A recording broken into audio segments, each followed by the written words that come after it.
Tracy Bianco. She is a leadership coach, team development specialist, speaker, and founder of Tracy Bianco Coaching and Consulting. She has more than 30 years of experience in training, coaching, developing, and leading strong teams. Tracy helps leaders and their teams stop hating Mondays so productivity and profitability increase, while conflict and disorganization decrease. Tracy earned a bachelor's and a master's degree before becoming certified as a life and executive coach. She is the author of a book called The Checklist Life: Breaking Free from a Life of Obligations.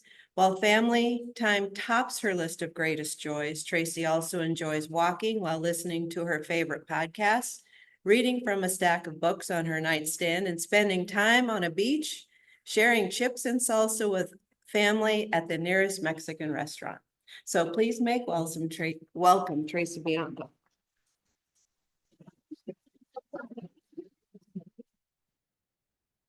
Thanks, Laura. I appreciate it. Happy to be here with all of you today. And I was thinking on the way here about a conversation that I had with a friend. This was a couple years ago, but it has stuck with me that long. And in this conversation, she brought up the term mental fitness. And I interrupted her and said, "What are you talking about? What's mental fitness?" And she said, "Mental fitness is to your brain what physical fitness is to your body." And at that time, if you think about it, 2 years ago, the world was coming back from the pandemic. There were a lot of people that were back in the office working, some people even now, working from home, working in the office, doing the hybrid thing. But we weren't yet at that time back to what I would consider to be the normal world that we were used to prior to the pandemic. I have a strong belief that one of the greatest benefits that we all received as a result of the horrific pandemic and coronavirus is that mental health actually came out of the dark and people actually started talking about it. People openly say now, "Oh, I need to get going. I'm meeting with my therapist in 10 minutes. I need to be there."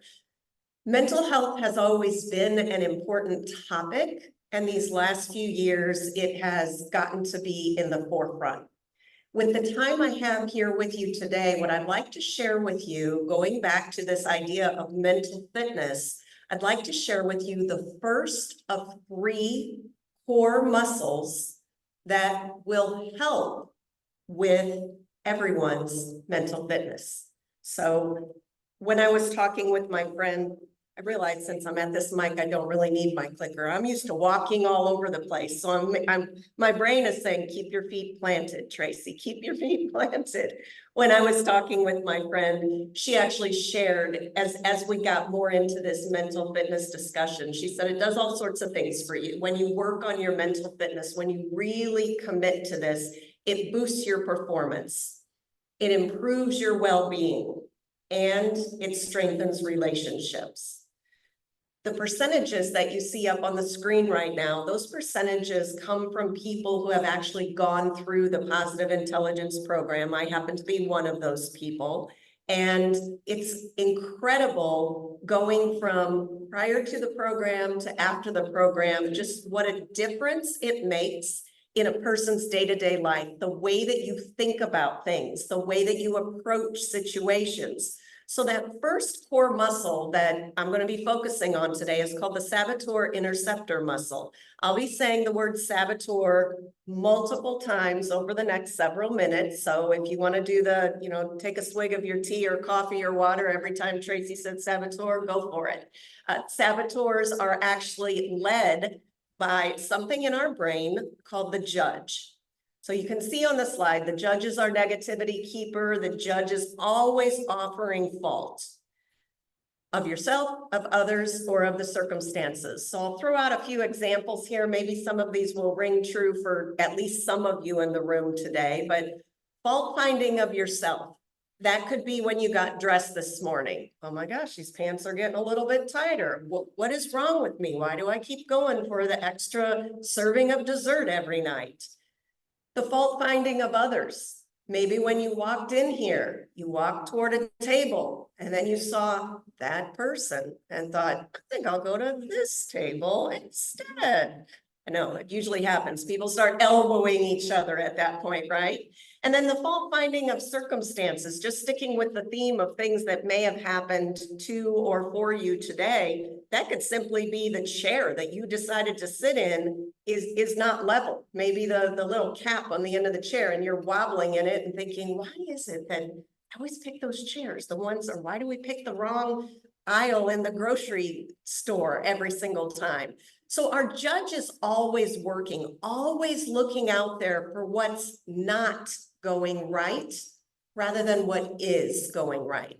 And when you think about an organizational chart that most workplaces have, the judge is in charge of everyone else that's talking to you in your brain. So now the screen is full of all these saboteurs.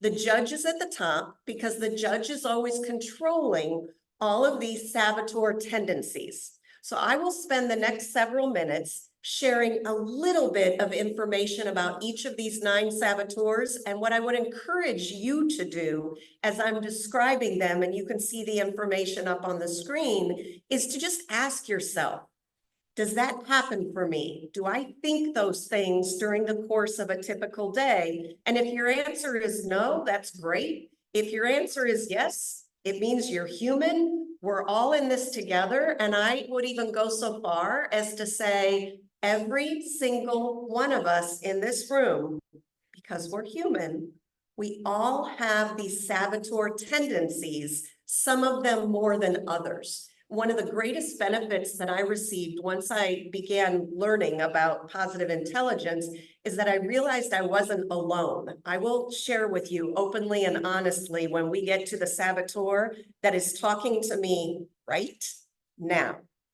It's something that I continue to work on, but once I learned about each of these saboteurs, I realized, oh wow, other people have this too. I thought I was the only one that had these voices in my head telling me why I'm not doing things well enough. So we'll go through these 9 and I'll do it relatively quickly. Again, I would encourage you to think about, is this a trap that I ever fall into? The names of the saboteurs are very telling. So this first one is the avoider, and this is that saboteur tendency to procrastinate, to push things to the side, to let disagreements with others continue to get bigger and bigger and bigger and just keep sweeping them under the rug. That's what this saboteur tendency is. For anybody in the room who's thinking, I never do that, I just approach everything with, let's get this accomplished. I applaud you. It's amazing. Everybody doesn't have every single saboteur. The controller saboteur, again, the name gives it away. I think these pictures also give it away. This is that saboteur tendency to control everything and everyone. In the introduction that Laura shared for me, she shared that I'm a leadership coach and I work with organizations. I go in and I help further develop their leaders. And this is something that I hear consistently. Tracy, we want you to come in. We want you to fix these people that work here. Can you just fix them? Like, what do you bring? You got a bottle of pills or something that's just going to make them be stellar employees? That's actually an example. Most of them are kidding, by the way, when they say that, but that's an example of that controller tendency. I want to control everything that these people do, say, and ways that they behave. Next, we've got the hyperachiever saboteur. This is actually someone who accomplishes a great deal, this saboteur tendency. There's a lot accomplished. The downside is that this saboteur tendency is always looking for external validation. So I got the advanced degree. I got another certificate. I took another class. I got the trophy. I was awarded this award. Can't think of another word right now. There's nothing wrong with those accomplishments. It's when people are seeking those types of accomplishments in order to feel good about themselves. I'll also share that positive intelligence is a worldwide program, and the United States, on average, this is the #1 saboteur for many, many Americans. So if you think about that whole idea of hustle and grind and do more work and get up earlier and work later, and that all ties in with this hyperachiever tendency. Next, we've got the hyper-rational folks. And these are the people that want to leave all emotions, push them all to the side. There's no reason for feelings or emotions. We don't need any of that. Let's keep everything logical.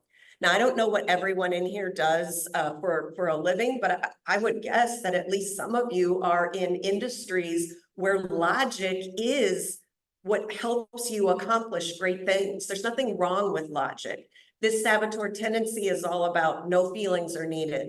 I give the example sometimes. I think about my last place of employment, which was in downtown St. Louis, and I would pull into the parking garage every day. And there were definitely days, by the time I got to work, I was already pretty wound up. At the time, my 3 kids, I was raising them, and let's just leave it at that. I don't need to go into any more detail. I have a feeling everyone knows how crazy it can be.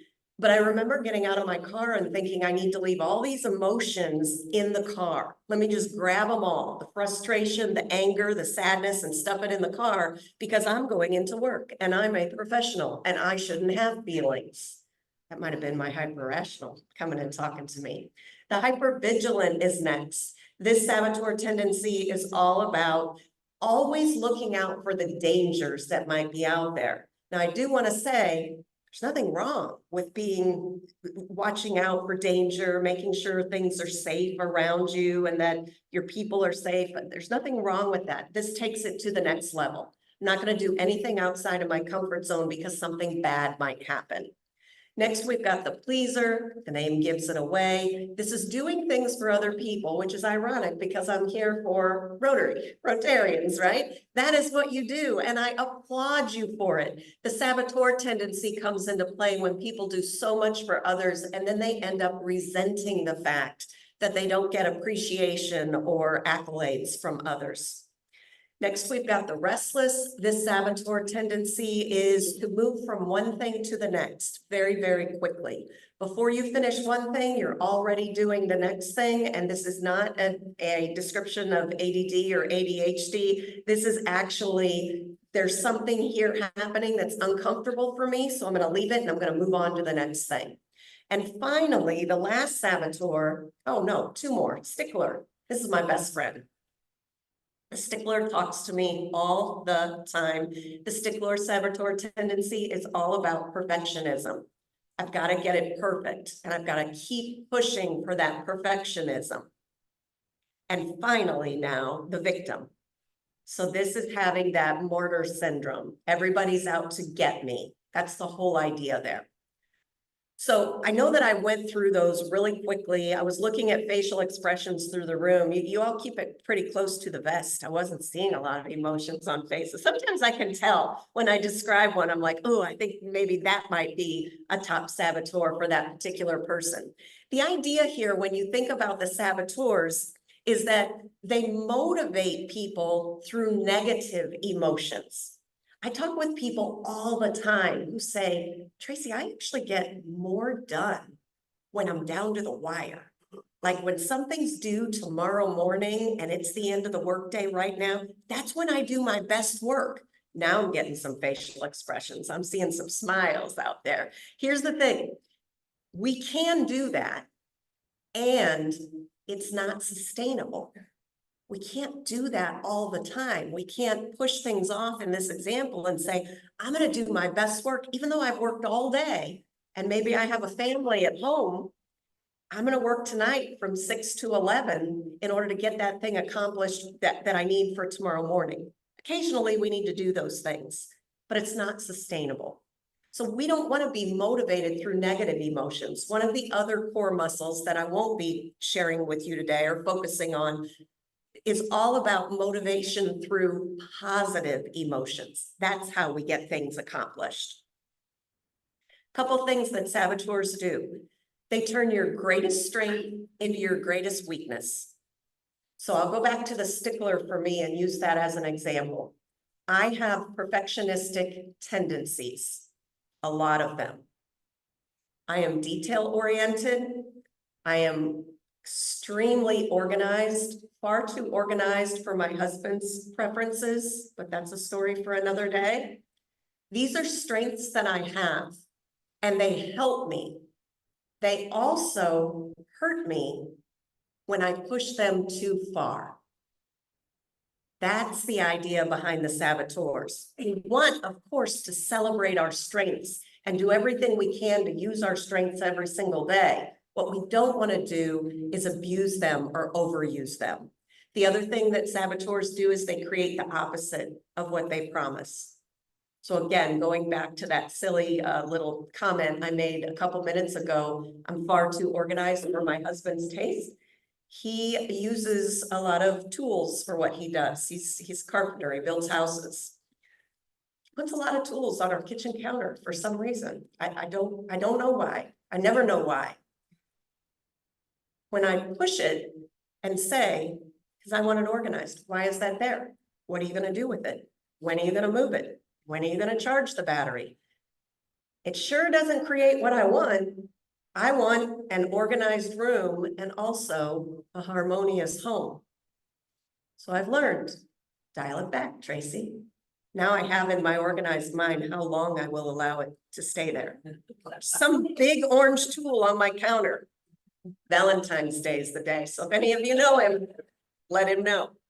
If you want to learn more about your saboteur tendencies, there's a free assessment at positiveintelligence.com. You go through, it's not connected with me at all. You'll get your results through Positive Intelligence. You can learn about your own saboteurs. It takes 5 minutes or so. That's it. It was extremely telling for me. And I appreciate this time with you today. Does anybody have any questions or comments? Yeah. Do you have a flip side to this for people that tend to see their glasses half full all the time? First of all, congratulations. I love it. I do have a flip side. This first core muscle called the saboteur interceptor is, I didn't even explain this, but the whole idea of this core muscle is self-awareness. You've got to know what those top saboteur tendencies are. And then when they happen, grab them and know that the saboteurs are at work. The second muscle is bringing yourself back to center. And the third muscle, which is what you just described, it is focusing on what this program calls SAGE perspective and how we can use the different SAGE practices to focus on circumstances, for example, being a gift or opportunity rather than something to avoid or regret. So if I understood your question correctly, you see the glasses half full. A much shorter answer would be keep doing that.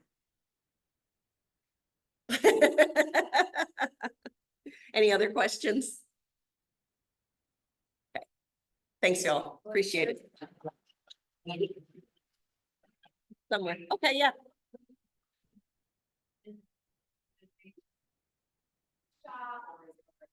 Yeah, good question. The question was, what length of time do I work with an organization? And it varies, of course. There are organizations that reach out and say, hey, we just do a quarterly lunch and learn. Will you come here next quarter and do a lunch and learn and we discuss topics? The majority of my clients are longer term.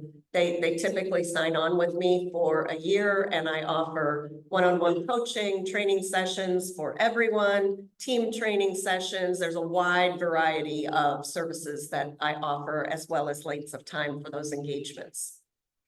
Thank you. Before you leave.